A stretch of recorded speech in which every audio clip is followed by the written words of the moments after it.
Young love. We've all heard how it can be all-consuming, right? So powerful. But in a few rare, absolutely terrifying cases, it can actually be a motive for murder. Today, we're going to dig into 3 true stories where teenage obsession got twisted into something truly deadly. Let's find out what happens when passion turns poisonous.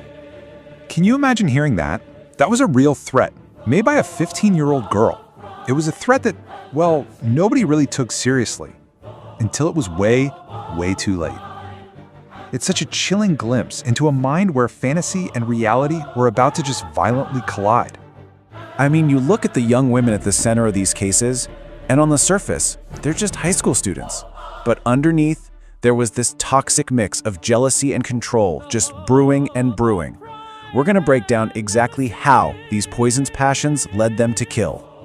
All right, so for our first case, we're heading to Lancaster, Pennsylvania, back in 1991. This is the story of Lisa Michelle Lambert, a 19-year-old whose jealousy spiraled into this meticulously planned act of violence.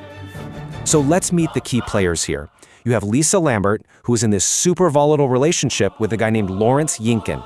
Now, when they briefly broke up, Lawrence spent some totally platonic time with 16-year-old Lori Sho. But here's the crazy part. All of Lisa's rage wasn't aimed at her boyfriend. Nope, it was aimed at Lori, an innocent girl who was in reality the true victim in this whole awful saga. The logic here, I mean, if you can even call it that, is completely warped.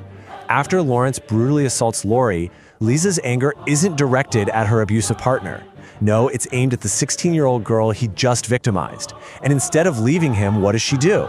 She gets back together with Lawrence, weaponizes a pregnancy, and focuses all of her violent obsession on destroying Lori. And you know, you can't even try to argue this was some crime of passion, something that just happened in the heat of the moment. No way.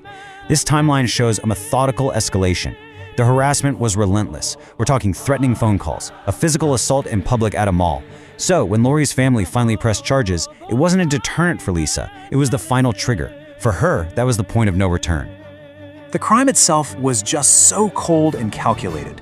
First, the lure, a clever, unbelievably cruel trick to get Lori's mom out of the house. Then, the ambush. Lisa had actually told her accomplice, Tabitha Buck, they were just going to cut Lori's hair.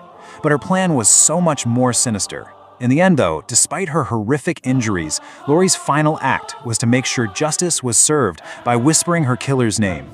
So if that first case was all about this insane, jealous obsession, this next one, well, this one's about the danger of unchecked violent fantasies.